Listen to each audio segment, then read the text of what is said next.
Pack your things and leave this house now, he thundered. Amanda fell on her knees, crying. Papa, please forgive me. Mama Amanda knelt too, tears running down her face. Linus, Biko, forgive her. She is still your daughter. But Mr. Linus was too angry to listen. Hello, welcome and welcome back. Remember to hit the like button and subscribe for more uplifting stories. Now, sit tight, relax, and enjoy. Amanda was the pride of her family. She was beautiful, humble, and loved by everyone in the small village of Umuaka. Her father, Mr. Linus, often boasted, Amanda is the flower of this family. People called her Ada Ugo, meaning the golden daughter. Life seemed perfect until that fateful day that turned her world upside down. It was on a cool Saturday morning. The sound of pestles pounding yam filled the air, birds sang sweetly, and women gossiped under mango trees. Amanda sat outside, plaiting her younger sister's hair when her mother, Mama Amanda, noticed something unusual. Amanda, you have not been eating well these days, her mother said softly. Amanda looked down. Her heart pounded. She had been hiding something for 3 months. Mama Amanda's eyes narrowed. Amanda, stand up. Amanda obeyed. Her mother's hands moved to her stomach. Her heart froze when Mama Amanda touched a small bulge. Amanda, are you pregnant? Tears rolled down Amanda's cheeks. She could not lie anymore. She nodded slowly. Mama Amanda screamed, Chineke mi, my daughter is pregnant. Neighbors rushed in. Women wailed. Men whispered. Before long, the news reached Mr. Linus. He stormed into the compound like a raging lion. His wrapper almost fell as he shouted, Amanda, my pride. You have brought shame to this family. He didn't ask who was responsible. He didn't care. His anger was too much. Pack your things and leave this house now, he thundered. Amanda fell on her knees, crying. Papa, please forgive me. Mama Amanda knelt too, tears running down her face. Linus, Biko, forgive her. She is still your daughter. But Mr. Linus was too angry to listen. Any child that brings shame to me is no longer my child. Out. That was the day everything changed. Amanda left home that evening, carrying only a small bag, her tears, and a broken heart. Amanda walked along the dusty road, the harmattan wind blowing against her face. She had nowhere to go. Night was falling, and the bush around her grew darker. Crickets chirped loudly, and the moon slowly climbed the sky. She thought of going to her aunt's house in the next village, but she feared the shame. She was just 18, pregnant, alone. As she walked, tears blurred her vision. God, why me? She whispered. She remembered her father's eyes, full of disappointment and rage. She remembered her mother's helpless cries. The pain was too much. By midnight, Amanda reached a small market square. The stalls were empty, shadows dancing under the moonlight. She sat under an abandoned table, hugging herself for warmth. That night, hunger and fear kept her awake. Every sound in the bush made her shiver. She thought of the man who caused all this, the one who had betrayed her trust. But she could not tell anyone. No one would believe her if she spoke. Morning came slowly. Her clothes were damp with dew. She got up and started walking again, determined to find a new life. After 3 days of wandering and begging for food, she finally reached Owerri, a bustling city full of cars, noise, and strange faces.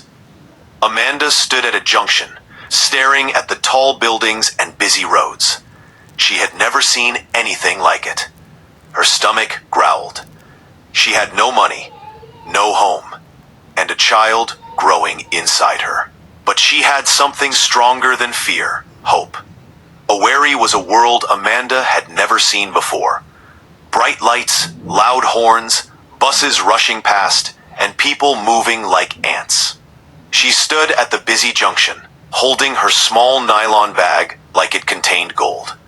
Everywhere smelled of roasted corn, exhaust fumes, and fried akara. Amanda felt lost. Where would she sleep? How would she eat? The baby inside her kicked gently, as if reminding her, "I'm here too." She touched her belly and whispered, "Don't worry, my child. I will protect you." She walked along Douglas Road, her slippers slapping against the dusty pavement. She stopped at a food vendor's stand and stared at the steaming hot beans. The vendor, a fat woman, barked, "Madam, you go buy or you go look." She walked away. Amanda looked down in shame. She had no money. She walked away quickly, her stomach growling louder. By evening, she found herself near a park where buses loaded for Abba. The noise of conductors shouting destinations filled the air. Amanda sat on a wooden bench, tired and weak. She was scared. Men looked at her strangely, some whispering to each other. She clutched her bag tighter. Night fell again. The city grew darker, except for a few streetlights. Amanda curled up on the bench, shivering as mosquitoes feasted on her skin. Tears rolled down her face.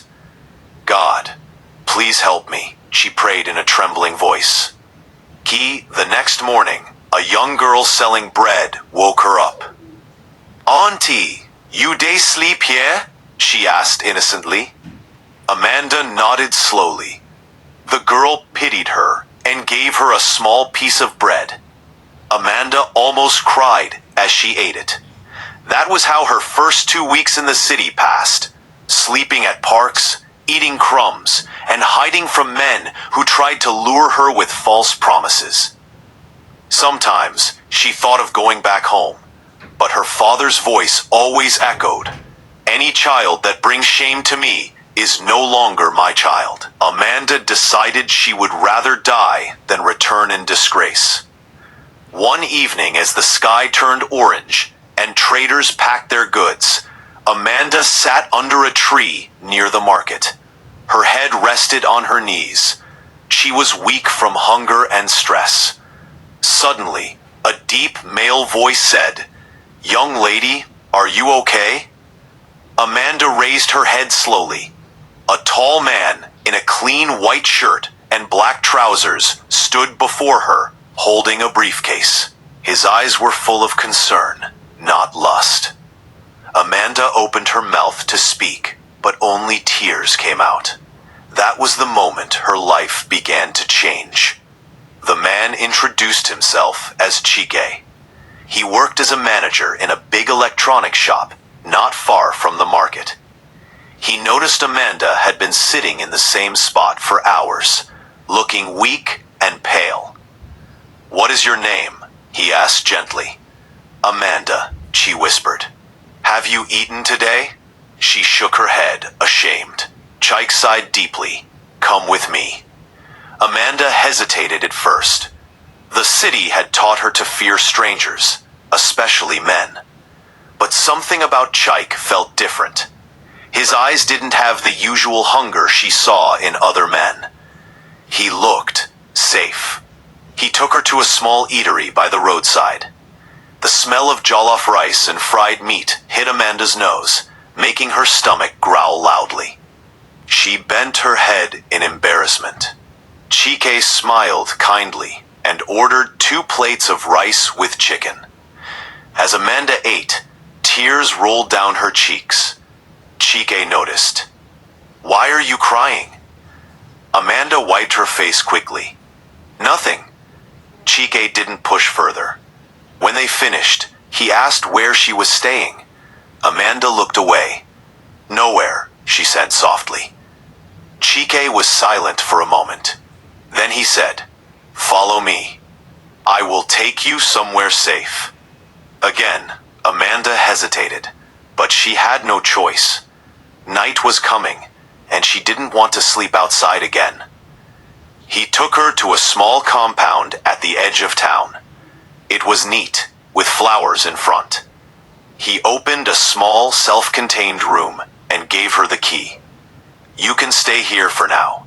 Don't worry, I won't bother you." Amanda's eyes widened. "Why are you helping me?" Chike smiled. "Because I can see you need it."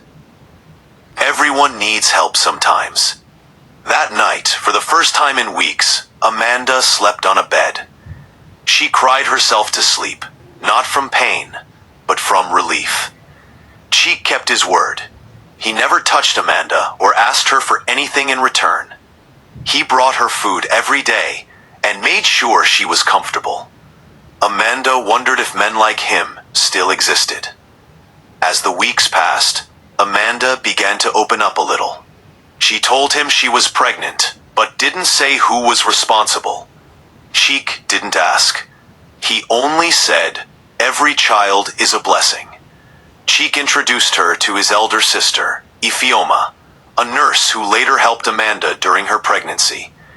Ifeoma treated Amanda like a younger sister, teaching her how to take care of herself and the baby. Months passed quickly. Amanda got stronger.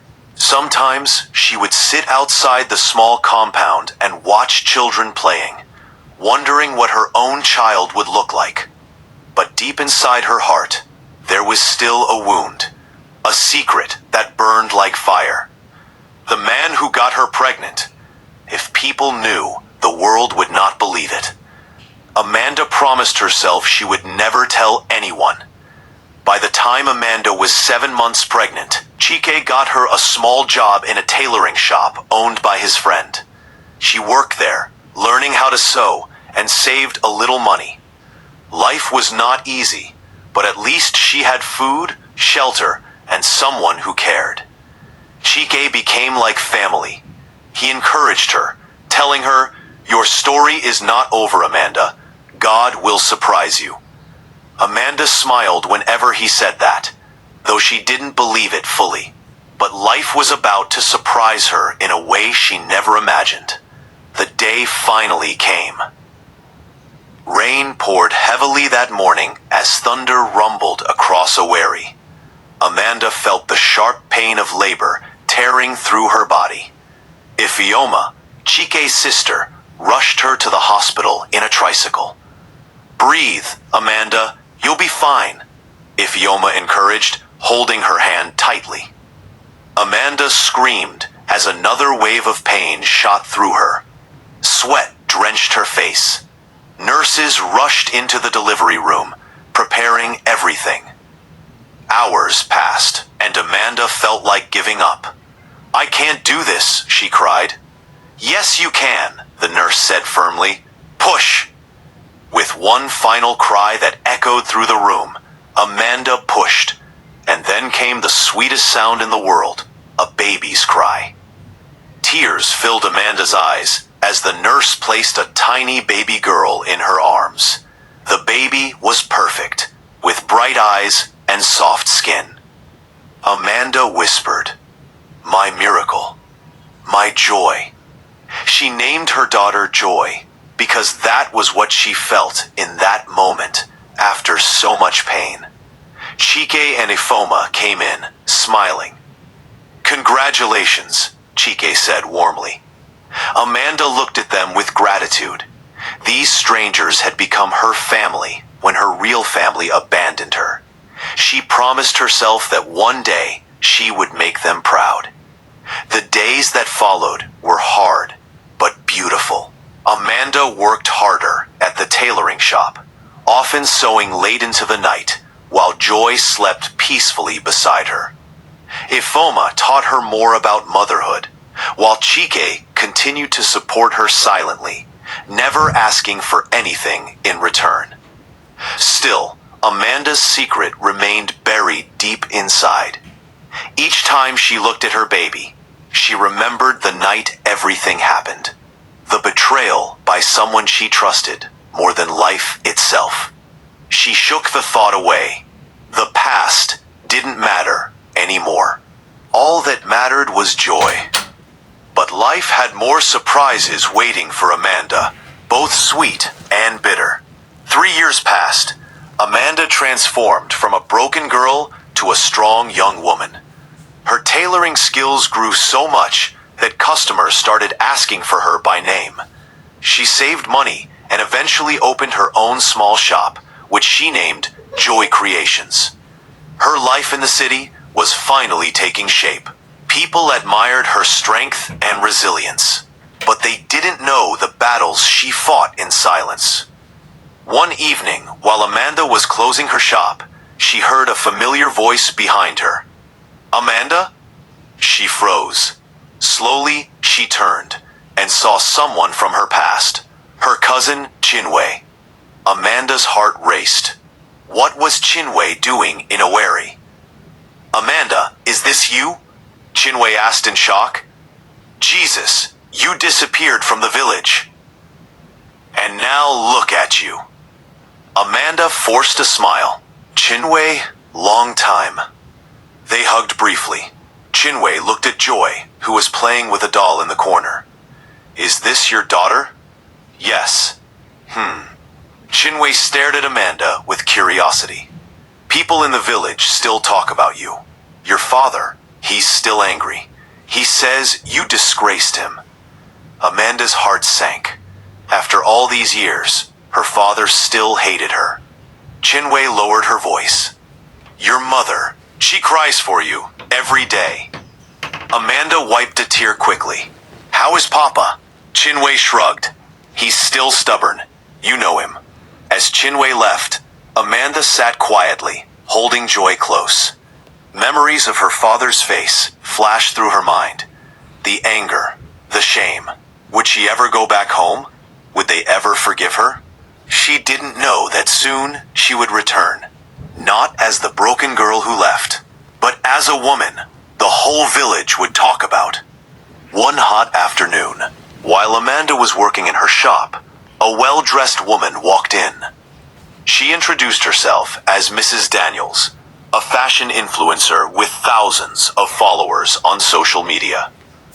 She had seen Amanda's designs and wanted to partner with her. Amanda couldn't believe it. "Me? Work with you?" "Yes, I love your style. With your talent, you can go far," Mrs. Daniels said. That was the beginning of a new chapter. Amanda's designs appeared online, attracting big clients. Orders poured in from Lagos, Abuja, even Ghana. Amanda expanded her shop and hired workers. She moved into a bigger apartment with Joy. Life was changing faster than she imagined. But Amanda never forgot the people who helped her. She bought gifts for Chike and Ifeoma, telling them, "I can never repay you, but God will bless you." One evening, while relaxing after a long day, Amanda looked at Joy and whispered, "One day, I will take you home. They will see you, and they will know God is good." She didn't know that going back home would open the darkest secret of her life, the secret she buried for years. 5 years later, Amanda was no longer the poor, broken girl who left Umuwaka. She was now Madam Amanda, owner of Joy Creations Empire, with shops in 3 states. She drove a sleek black SUV and lived in a beautiful duplex in Owerri. Joy, now 6 years old, attended one of the best schools in the city. She was brilliant and beautiful, the exact image of Amanda. But despite her success, Amanda's heart longed for home. She wanted to see her mother. She wanted closure. One evening, she sat in her living room, staring at her phone. After a long breath, she dialed a number she had memorized for years. "Hello?" a weak voice answered. "Mama?" Amanda whispered. There was silence. Then a loud cry. "Amanda, my child, is this you?" Amanda's tears flowed freely. Yes, Mama, it's me. Mama Amanda cried so much that Amanda had to calm her down. Please, Mama, don't cry. I'm coming home soon. The next day, Amanda made up her mind. She packed gifts, loaded her SUV, and dressed Joy in a pretty gown. She was going back to Umuaka, not as the girl they chased away, but as a woman of success. But Amanda had no idea that her return would shake the entire village. The news spread like wildfire. Amanda is back. People gathered at her father's compound as her black SUV drove in. Children ran after the car, shouting, "Big Madame don come." Amanda stepped out, looking elegant in a long flowing gown. Joy held her hand, smiling shyly. Mama Amanda ran out, screaming with joy. She hugged her daughter tightly, crying uncontrollably. My child, my child. Amanda held her mother, sobbing too. It was the reunion she dreamed of for years. Then Mr. Linus appeared. His once proud face was now old and tired. He stood still, staring at Amanda. Amanda knelt before him. Papa, I'm sorry. The old man's lips trembled. Tears filled his eyes. For the first time in years, he spoke softly. Amanda, my daughter. He broke down and cried like a baby. The crowd gasped. The proud man who once disowned his child was now weeping. He hugged Amanda tightly. Please forgive me.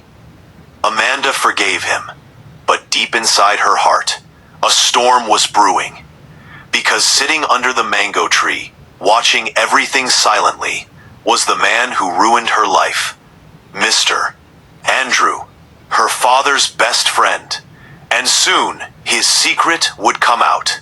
That evening, the compound was full of laughter, food, and celebration. But Amanda was restless. Each time her eyes met Mr. Andrew's, her heart pounded with anger.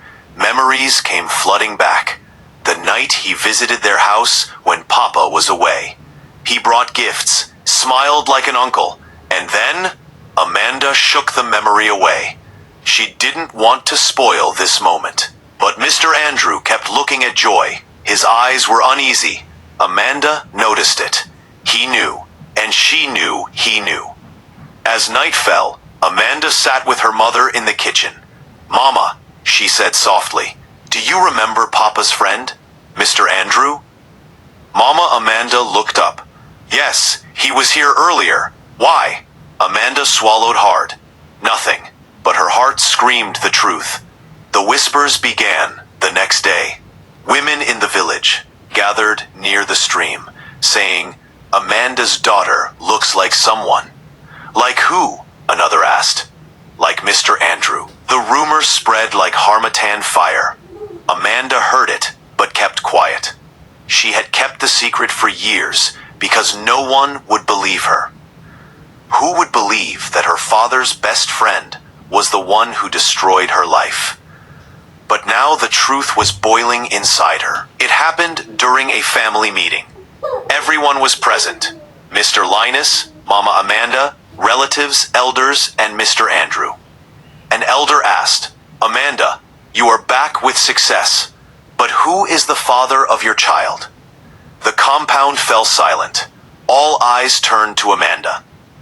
Amanda stood slowly, her heart pounding. She looked at her father, then at Mr. Andrew. For years I kept quiet, because no one would believe me, she said, her voice shaking. But today, I will speak. She turned to Mr. Andrew, who was sweating. The man who got me pregnant is sitting right there. Gasps filled the air.